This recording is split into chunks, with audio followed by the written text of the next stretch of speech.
आज है 16 मार्च 2023 दिन गुरुवार।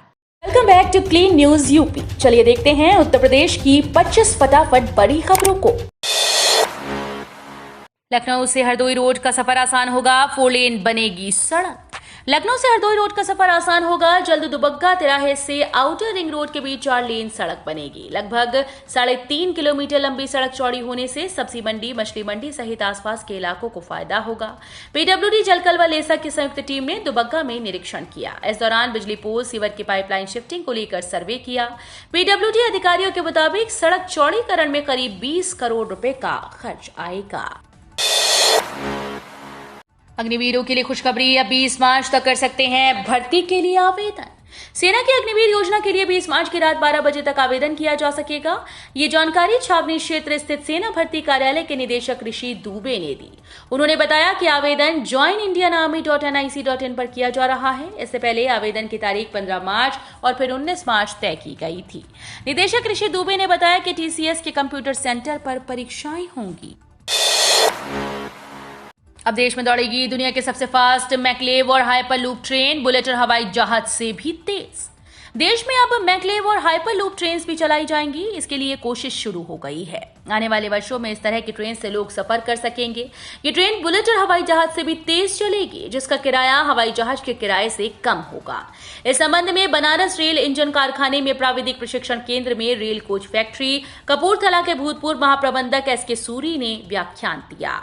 उन्होंने इस ट्रेन के संचालन, चुनौतियों और फायदों के बारे में विस्तार से जानकारी दी। वाराणसी के गंजारी में बनेगा मोटेरा जैसा क्रिकेट स्टेडियम, 24 को पीएम मोदी करेंगे शिलान्यास। वाराणसी के गंजारी में अंतर्राष्ट्रीय क्रिकेट स्टेडियम गुजरात के अहमदाबाद स्थित मोटेरा जैसा बनाया जाएगा। इस पर भारतीय क्रिकेट कंट्रोल बोर्ड के उपाध्यक्ष राजीव शुक्ला और सचिव जय शाह ने मुहर लगा दी है। पूर्वांचल के पहले अंतर्राष्ट्रीय स्टेडियम की आधारशिला प्रधानमंत्री नरेंद्र मोदी आगामी 24 मार्च को वाराणसी दौरे पर रख सकते हैं। इसका खाका तैयार किया जा चुका है। बीसीसीआई के उपाध्यक्ष व सचिव के साथ ही तकनीकी विशेषज्ञों की टीम ने राजा तालाब स्थित गंजारी में स्टेडियम के लिए प्रस्तावित भूमि का निरीक्षण किया। मुख्यमंत्री योगी बोले, कोई फाइल लंबित ना रहे, एक निवेशक से करें संवाद। मुख्यमंत्री योगी आदित्यनाथ ने निर्देश दिए कि ग्लोबल इन्वेस्टर समिट में उत्साहपूर्वक भाग लेने वाले एक निवेशक से संपर्क कर उनकी आवश्यकताओं, अपेक्षाओं को जाने और नीतियों, नियमों के अनुरूप उन्हें तत्काल उसका लाभ दिलाया जाए। यह सुनिश्चित किया जाए कि निवेशकों से जुड़ी कोई भी फाइल अनावश्यक लंबित न रहे। मुख्यमंत्री बुधवार को विभिन्न मंत्रीगणों, विभागीय अपर मुख्य सचिव व प्रमुख सचिव गणों के साथ बैठक कर रही थी। अखंड रामायण और दुर्गा सप्तशती से यूपी में हुई 2024 की घेराबंदी। राजनीतिक विश्लेषक जटाशंकर सिंह कहते हैं कि सरकार के इस कदम को कोई भी विपक्षी दल सिरे से खारिज नहीं कर सकता, क्योंकि 2024 के लोकसभा चुनाव में दुर्गा सप्तशती और अखंड रामायण पढ़ने वालों के वोट भाजपा को भी चाहिए और समाजवादी पार्टी को भी चाहिए, साथ ही कांग्रेस को भी चाहिए। सिंह कहते हैं कि ऐसे में भारतीय जनता पार्टी ने आधिकारिक तौर पर दुर्गा सप्तशती और अखंड रामायण का पाठ कराने का आदेश जारी कर एक मायने में विपक्ष को तो बोल्ड कर ही दिया है, क्योंकि कोई विपक्षी दल इस कदम को खारिज नहीं कर रहा। खेत के पास जानवर के आते ही बजेगा हूटर, मोबाइल पर आएगा संदेश। आप किसान हैं और जानवरों से फसल बचाने के लिए परेशान हैं, तो आपके लिए एक अच्छी खबर है। बीटेक के 4 छात्रों ने एक ऐसा यंत्र बनाया जो आपके खेत के पास जानवर के आने पर हूटर बजाएगा, मोबाइल पर मैसेज भी देगा। हूटर तब तक बजेगा जब तक जानवर खेत से दूर नहीं चला जाएगा। छात्रों ने इंटरनेट ऑफ थिंग्स पर आधारित इस यंत्र का नाम फसल रक्षक रखा। ग्रामीण विकास मंत्रालय ने इस नवाचार को स्वीकृति दी है। 1 लाख रुपए का प्रारंभिक अनुदान भी दिया। इसे बनाने में 40 से 50 हजार रुपए की लागत आई है। आरडीएसएस की मदद से यूपी की विद्युत व्यवस्था को और सुदृढ़ करेगी योगी सरकार। उत्तर प्रदेश की योगी सरकार ने यूपी की विद्युत व्यवस्था को सुदृढ़ कर दिया। इसे और समृद्ध करने के लिए प्रदेश सरकार का प्रयास निरंतर जारी है। विद्युत उत्पादन और वितरण के साथ साथ सरकार का पूरा ध्यान लाइन लॉस को कम करने के लिए भी है। इसके लिए योगी सरकार ने भारत सरकार की रीवैम्प डिस्ट्रीब्यूशन सेक्टर स्कीम को माध्यम बनाया। इस स्कीम के अंतर्गत विद्युत वितरण क्षेत्र की लाइन हानि को कम करने के साथ साथ विद्युत प्रणाली सुधार व नवीनीकरण का भी प्रावधान है। भारत सरकार के द्वारा डिस्कॉम की आपूर्ति के आधारभूत ढांचे को मजबूत करने के लिए वित्तीय सहायता प्रदान की जाती है। यूपी के सभी जिलों में अखंड रामायण कराने का आदेश।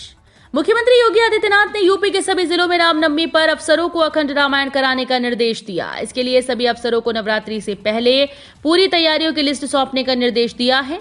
अखंड रामायण के लिए योगी सरकार ने 1 लाख का फंड भी दिया। 29 व 30 मार्च को अष्टमी और रामनवमी के अवसर पर प्रमुख शक्तिपीठों में अखंड रामायण का पाठ आयोजित होना है।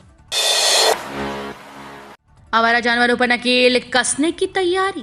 यूपी में विधानसभा या लोकसभा चुनाव में आवारा जानवरों के मुद्दे जोर शोर से उठते रहे हैं। ऐसे में अब योगी सरकार इन आवारा जानवरों को लेकर नया प्लान तैयार किया है। सरकार 2024 के लोकसभा चुनाव से पहले आवारा पशुओं से किसानों को होने वाले नुकसान को कम करने की तैयारी में जुट गई है। अलग अलग जिलों में आवारा पशुओं को रखने के लिए सरकार एनजीओ की मदद से गौशालाएं डेवलप करेगी। पुलिसकर्मियों की दबंगई पर रेलवे एक्शन में। ट्रेन में बिना टिकट यात्रा पर होगी कड़ी कार्रवाई। ट्रेन में पुलिसकर्मियों की दबंगई पर रेलवे एक्शन में आ गया है। अर्चना एक्सप्रेस में बिना यात्रा करने वाले पुलिसकर्मियों द्वारा टीटीई के साथ अभद्रता मामले पर सहायक वाणिज्य प्रबंधक ने संज्ञान लिया। उन्होंने सभी जांच कर्मियों को निर्देश दिया कि ट्रेन में जांच के दौरान यदि कोई पुलिसकर्मी बिना टिकट पाया जाता है तो तत्काल कार्रवाई करें। उन्होंने कहा कि इसकी सूचना वाणिज्य नियंत्रक को करने के साथ कैप्टन रिपोर्ट में उसकी डायरी करना सुनिश्चित करें। यही नहीं, रेलवे इस मामले में टीटीई संदीप सिंह बयान दर्ज कराने के बाद एफआईआर कराएगा। हाईटेक हुई रिक्शा, डिजिटल पेमेंट और लाइव फोटो के साथ ये भी होगी खासियत। स्मार्ट सिटी में ई रिक्शाएं डिजिटल हो गई हैं। इन रिक्शाओं पर क्यूआर कोड से कैश देने की समस्या से छुटकारा मिलेगा। यात्री रिक्शा चालक को पेटीएम से भुगतान करेगा। साथ ही इन रिक्शा के चालक की भी आसानी से पहचान होगी। इस बार ई रिक्शाओं से आधार कार्ड व मोबाइल नंबर से जोड़ा गया है। बुधवार से मुरादाबाद में हाईटेक हुई 200 रिक्शाओं का विधिवत संचालन होने लगेगा।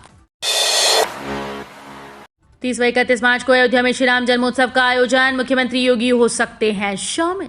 श्रीराम जन्मोत्सव 30 व 31 मार्च को अयोध्या में होगा। इसमें मुख्यमंत्री योगी आदित्यनाथ के आने की संभावना है। इसको लेकर तैयारी शुरू हो गई। प्रदेश के 16 जिलों में चल रहे रामायण कॉन्क्लेव का समापन चैत्र रामनवमी मेले के दौरान अयोध्या में होगा। अयोध्या में रामकथा पार्क नया घाट पर श्रीराम जन्मोत्सव का आयोजन संस्कृति एवं पर्यटन विभाग से कराया जाएगा। इसमें प्रभु श्रीराम पर आधारित गायन, वादन, पारंपरिक नृत्य, रामायण के विभिन्न प्रसंगों पर आधारित सांस्कृतिक प्रस्तुतियां, रामलीला आदि के कार्यक्रम होंगे। एमएमयूटी में 103 पदों पर होगी शिक्षकों की भर्ती। आरक्षण का रोस्टर तैयार। मदन मोहन मालवीय प्रौद्योगिकी विश्वविद्यालय में अब शिक्षकों की कमी दूर हो जाएगी। विश्वविद्यालय में कुल 103 शिक्षकों की नियुक्ति की प्रक्रिया शुरू हो गई है। इसमें 21 प्रोफेसर, 31 एसोसिएट व 51 असिस्टेंट प्रोफेसर के पदों पर भर्ती की जाएगी। विश्वविद्यालय ने प्रारूप तैयार कर लिया है। इसी सप्ताह निविदा निकालकर ऑनलाइन आवेदन मांगे जाएंगे। जनरल बसों में बिछाए जाएंगे रेड कारपेट। यात्रियों के लिए बस स्टेशन पर खोले जाएंगे मेडिकल स्टोर। परिवहन निगम अब सुखद यात्रा का एहसास कराएगा। इसी लिहाज से जनरल बसों में रेड कारपेट बिछाने का फैसला लिया गया। ये काम 31 मार्च से पहले पूरा हुआ। तय हुआ कि गर्मी के लिहाज से बस के अंदर की व्यवस्थाएं दुरुस्त की जाएंगी। परिवहन निगम ने इस बार यात्री सुविधा बढ़ाने और व्यवस्थाएं ठीक करने पर जोर दिया। इसी कड़ी में रेड कारपेट बिछाने का निर्णय लिया गया है। वाराणसी में विशेषज्ञों ने बनाई कार्य योजना। डिजिटल चिकित्सा और पर्यटन बढ़ाने के लिए रणनीति तैयार। भारत की अध्यक्षता में संघाई सहयोग संगठन देशों के विशेष कार्य समूह की बैठक नदेसर स्थित एक होटल में शुरू हुई। इसमें पर्यटन और सांस्कृतिक गतिविधियों को तेजी से आगे बढ़ाने पर जोर दिया गया। एससीओ के पर्यटन मंत्रियों की बैठक आज गुरुवार व शुक्रवार को काशी में होगी। इससे पहले ही विशेषज्ञ कार्य समूह ने कार्य योजना बनाना शुरू कर दिया है। संयुक्त पर्यटन योजना को बढ़ावा देने पर जोर ज्यादा है। पर्यटन में सूचकांक, डिजिटल तकनीक को साझा करने, चिकित्सा व स्वास्थ्य पर्यटन में आपसी सहयोग बढ़ाने की रणनीति बनाई गई। इन्फ्लुएंजा के डर से 20% बढ़ी फ्लू वैक्सीन की मांग। सरकारी अस्पतालों में नहीं लगता टीका। इन्फ्लुएंजा वायरस का प्रकोप बढ़ते ही निजी अस्पतालों में फ्लू वैक्सीन की मांग बढ़ गई। बच्चों से बुजुर्ग तक वैक्सीन लगवाने के लिए पहुंच रहे हैं। डॉक्टर्स का कहना है कि करीब 20% वैक्सीन की खपत बढ़ी है। निजी स्टोर संचालक मांग को देखते हुए अतिरिक्त स्टॉक मंगा रहे हैं। मौसम में बदलाव होते ही अस्पताल में सर्दी, जुकाम और बुखार के मरीज बढ़ गए हैं। यूपी में अगले 24 घंटों में होगी बारिश। यूपी में अगले 24 घंटों में झमाझम बारिश होने वाली है। आईएमडी के मुताबिक आने वाले 2 दिनों में राज्य के कई हिस्सों में बारिश हो सकती है। पूर्वांचल क्षेत्र में हल्की बारिश हो सकती है। पश्चिमी यूपी में भी बारिश की आशंका जताई जा रही है। इसके साथ ही राज्य में तेज हवाएं चलने का अनुमान है। पश्चिमी विक्षोभ के सक्रिय होने से 17 मार्च तक बादलों के साथ बारिश हो सकती है। 18 व 19 मार्च को गरज चमक के साथ बारिश होगी। 10 लाख मुसलमान लड़कियों को हिंदू लड़कों ने फंसाया।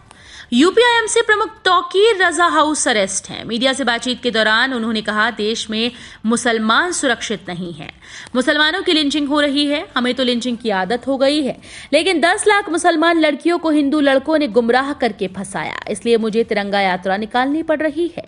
लोग हिंदू राष्ट्र की मांग कर रहे हैं, हमारे नौजवान मुस्लिम राष्ट्र की मांग करने लगे तो क्या होगा। बोले डिप्टी सीएम केशव मौर्य, किसानों को लूटने वाले उनकी आमदनी की बात ना करें। डिप्टी सीएम केशव प्रसाद मौर्य ने अलीगढ़ में कानून व्यवस्था और विकास कार्यों को लेकर बैठक की। इस दौरान मीडिया से बात करते हुए विपक्ष पर जमकर निशाना साधा। उन्होंने कहा कि किसानों को लूटने वाले लोग किसानों की आमदनी की बात ना करें। योगी सरकार ने किसानों का सम्मान करते हुए सम्मान निधि की शुरुआत की। किसान, गरीब, नौजवान, महिलाएं हमारी प्राथमिकता में हैं। उत्तर प्रदेश में एमबीबीएस की 1300 नई सीट्स और 13 मेडिकल कॉलेज बढ़े। इसी सत्र 2023-24 से मिलेगा प्रवेश।